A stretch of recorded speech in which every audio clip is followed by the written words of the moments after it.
Hey guys, welcome to Faz Radio. Let's get started. Oh, wow. I was just poking around. My Ren tokens finally sold. It went on a run, it looks like. Oh, I've had those. I bought them dirt cheap a long time ago. And I left it in the limit order for 5x what I bought it for. And it just sold, apparently.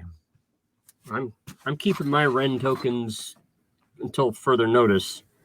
A lot of my smaller ones I just forget about for years. Well, I have a few of those. There's no doubt about it. But that one, they had all that exciting news early on with Ren, and none of it. It was kind of like a lot of these other projects, and you and I argue about that. Oh, they need time. Da da da da da. Well, they throw the hype out there and get unrealistic expectations flowing. And so I bought in and I held it, and everything they said kind of went blah. And then they changed direction and everything else. And I said, okay, I'll wait for the next hype train on this. I can use those assets a little bit more efficiently in the meantime until they get their act together. I did go to try and use that. What is that? It's kind of like a DEX kind of thing. They have a protocol. And it was insanely complicated, and they said they were going to fix that. They never fixed that. So I've kind of given up on that project at this point. Which project? Sorry, I wasn't listening to the name of the project. I don't remember now. Let me look it up. Ren Protocol. Ren has been pretty involved in a lot of stuff, so I'm surprised that you're mentioning that they're dropping the ball on something. They put out a lot of hype. Really? Yeah, it's been for quite some time. I've held those tokens for a really, really long time, almost a year. That was one of the first ones I got into. It was in my early Coinbase days before I got experience in these other exchanges and everything else. And they put out a lot of hype about their cross-chain compatibility and yada, yada, yada. And I'm watching dozens of other projects hit this cross-chain. That's when I really got into Thorchain about 6 months ago, because all these other, and Cardano and some of these other liquidity type utility-ish tokens, everybody else managed to make it work, yet Ren just kept saying it's coming, and nothing ever happened. So all these other projects have surpassed what Ren was originally supposed to be doing. So I'm thinking, yeah, that's something that's dragging behind. So I switched a lot of my focus then into that Thor chain and kind of left Ren behind. I think you're looking for a certain level of. When I hear you talk about projects, I hear a lot of impatience. I take it we've somehow slipped into Faz Radio here, starting with your Ren stuff. But whenever I hear you talk about project, you get all excited, and then after a while, when the project doesn't move as fast as you want, you get very impatient. And I think you have a certain speed that you're looking for a coin to do, or to go. And there's a lot of stuff that has to happen with these coins. You have to have a lot of partnerships and a lot of interoperability and stuff like that. And sometimes you just got to build out the back end. I like to bring up Windows Vista, because Vista was a major market change from Windows XP, and everybody liked Windows XP. It was exactly what everybody needed, but in order to modernize and get things better with security, they had to make Vista, they had to change the base out. And the base was so much work that by the time they got done to get it out on time, they had to throw a lot of bells and whistles overboard. And so nobody really bought it because it was just a base. It was like, hey, this truck now has a new drivetrain, and it acts pretty similar to the first one, but it just can go a little faster. And so they and coins have a lot of that back end work too, and people get really frustrated with, why isn't this coin going somewhere and doing something? Well, it's got to build out. So, as per usual, you are both right and wrong. I don't believe in wrong. Wrong with doesn't your exist. interpretation of my impatience. So, let me clarify that for you. In a way, you're right. There, I guess you could call it impatience, but it's not really impatience. It's based on what they are saying. And I understand that there might be little glitches that come along that delay things a little bit. Okay. So I will use the Ren, which I just talked about. I won't go deeply into it because I already did. But their feelings and what they were going to do 1 year ago was supposed to be happening 1 year ago. And here we are 1 year later, and 5 other projects have gone ahead of them. You would never have gotten into Wait. Holochain if that was I'm not done. I'm Okay. getting to Holochain. All right. Number 2, the quick example is Gala. You accused me of being way too impatient with Gala. And again, it's based on the hype. What they say they're going to accomplish, and they don't do it after 6 months. No, my patience is done. You've hyped this, and there's no results. So I move on. With Holochain, they have never overpromised and underdelivered. That's the key piece to the way that I look at these projects. And when you hear me exit them or walk away from them or change the way that I invest, it's loudly exit, I might add. Yes, I do. Because to me, credibility is a huge portion of what my investment philosophy is. So if I can trust what they say, and if they have a glitch that's going to delay something, they communicate that very straightforward to the community and say, hey, this isn't going to work. Here's why. We're going to need time to retool. It's going to be another 3 months. Holochain has done that. Every time there's been a change or a pushback or anything else, it is immediately communicated, it is immediately explained, and it's right there in front of you for you to follow along. Projects like Gala, projects like Ren, all this other stuff, no, they don't do that. It just disappears and people wonder, they ask questions, they get ignored. Even Thorchain, right? So I was over here shilling them like there's no tomorrow, and then wham, they get hacked. Did they make excuses? Did they have point fingers and blame? No, they immediately took responsibility. They immediately communicated everything.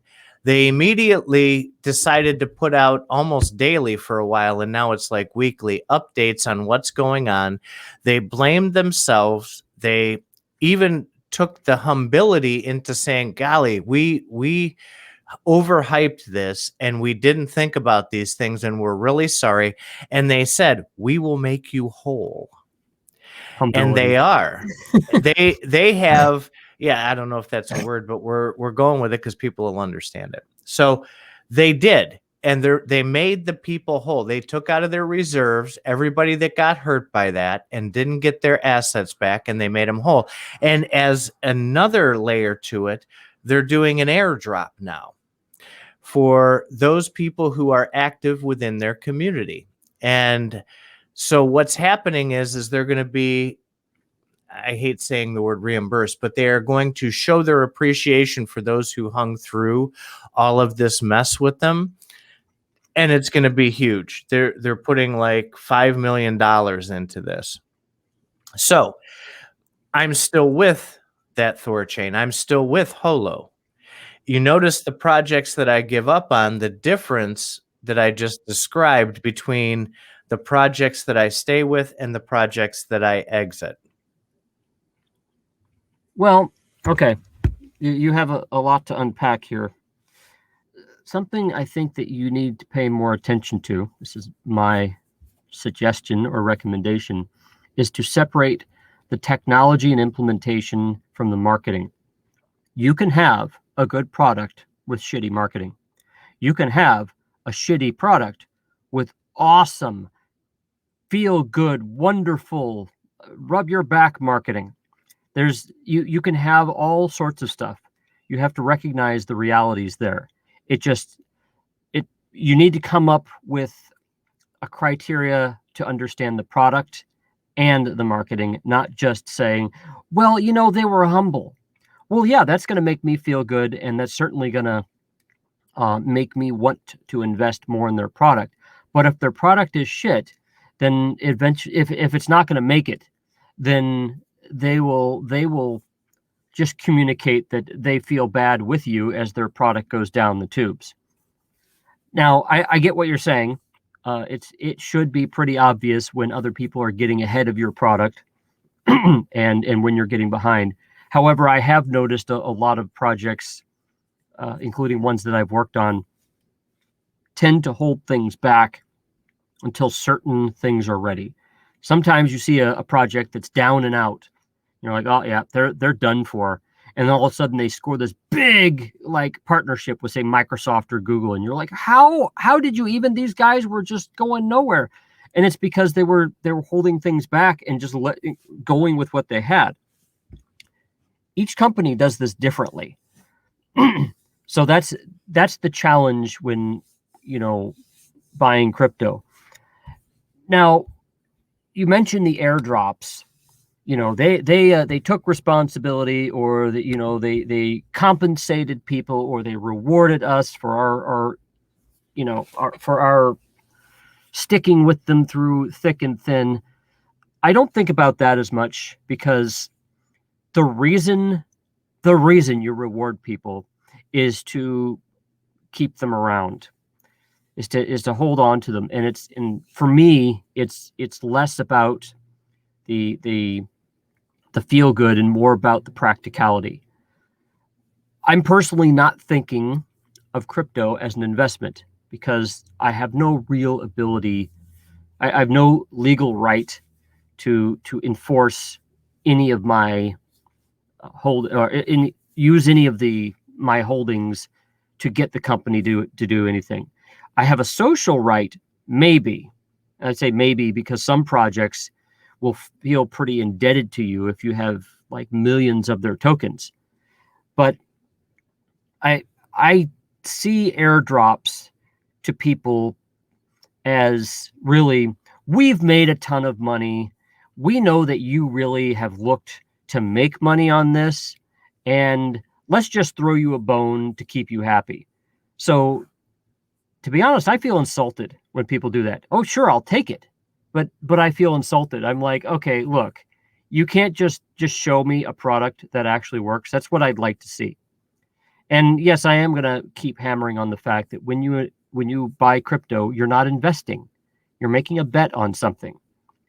And it's worth mentioning that when you buy stocks, yes, you're investing. You own a part of the company, but let's get real. Unless you have tens of thousands of shares of that one stock, unless you have voting power, you don't really have any real ownership in it. And if they want to do something nice for the stockholders, that's good, because you own part of their company, and you should have they should sort of owe you something. But really, companies don't. I see where you're going. You're wanting to treat crypto like stocks, but they're not stocks. But socially, they're kind of stocks. And that's the direction that people want to go, I think. And I think that's kind of there's kind of a snow job going on there, where really they just want you to hold their crypto so that it can be useful. That's true. I don't know anybody that's in crypto right now that doesn't have the focus of making money on their mind. So I think that's a really crappy statement. in saying that, oh, even the gala stuff. Oh, it's to help the network. It's not. People put money in there to make money. They advertise play to earn. So when a project doesn't make money, doesn't live up to the hype, doesn't or irresponsibly markets themselves for promises they can't deliver on, it's time to move to that. I agree with you that they don't owe you anything. No, you don't own a piece of them. You're right.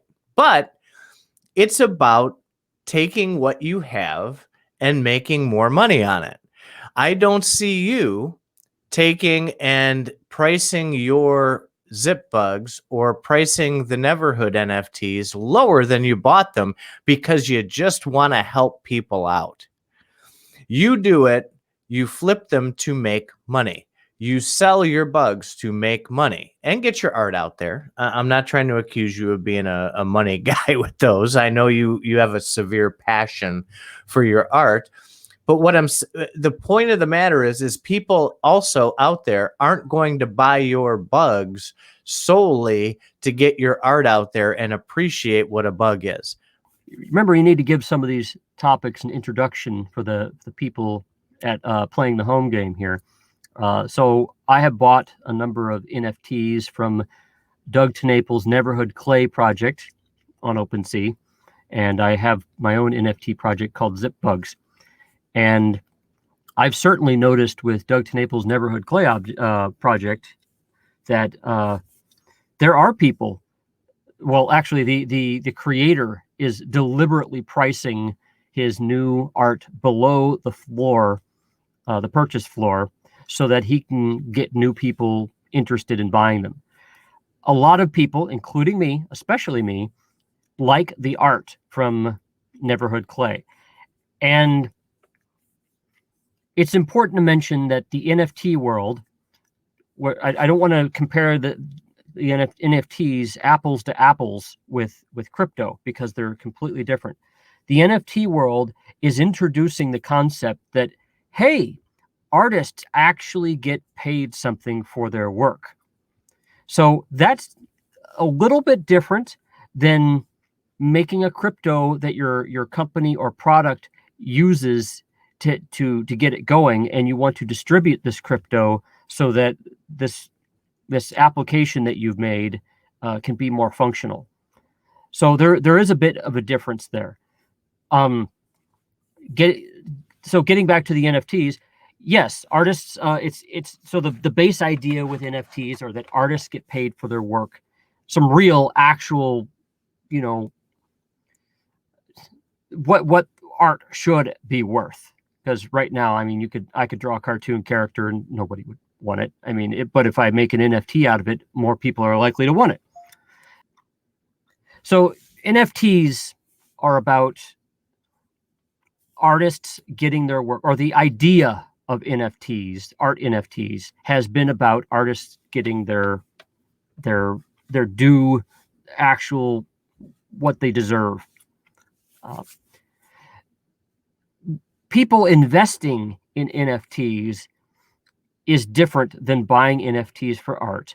And then there are people that buy it for the art and then decide to buy and sell as well. For example, I like Doug TeNaples' art, and I bought some of his NFTs, and then I bought more so that I could buy and sell. It is possible to both like a product and really want to see it succeed and then flip at the same time. People do that with Bitcoin all the time. The concept behind Bitcoin is the original concept was internet money that anyone could use. And that's why people accumulated it so that they would have it to buy and spend. Later, the market kind of turned it into digital gold, in which case people still want it because they want to be able to store their money in it. At the same time, they're just like with anything else, people are going to set some aside to buy and sell because they want to make some money on flips. So I think you're oversimplifying here when you're like, look, buddy, this is all about making money. What I'm trying to say when you evaluate a company is realize what they're doing. If they start focusing, in my opinion, if they start focusing more on rewarding their people because you've stuck with us through hard times, they're obviously wanting to manage their audience who are getting worried about an investment. However, if they're giving you an airdrop of a new coin that's functional for the product to work better, like, hey, we've come up with this new feature, especially because you guys have told us about a desire for this, and so we've listened to you and put this new feature in, and we've created the second coin to accommodate for it, and they do an airdrop, on a very basic level, that's just to get that stuff out there. You have to distribute the coin to make it useful. If people want to make money on the side, that's fine. Very true. But ultimately, it comes down to the money. And people aren't going to keep their money in things that don't make them money, whether they love the project or not. Now, they might stretch out that time frame and give them more time to make money. And they may leave that money there for a few years with the expectation that, hey, they're going to improve this project. They actually will get to the point where the network or whatever they're trying to do is going to succeed in whatever success means to them or the organization doing it. But ultimately, you leave it there for that reason. Great. Let me end this real quick by saying I did enjoy this conversation, whether you think so or not. So I'd like to bring this one to an end. Absolutely. Have a great rest of the day. We'll talk soon.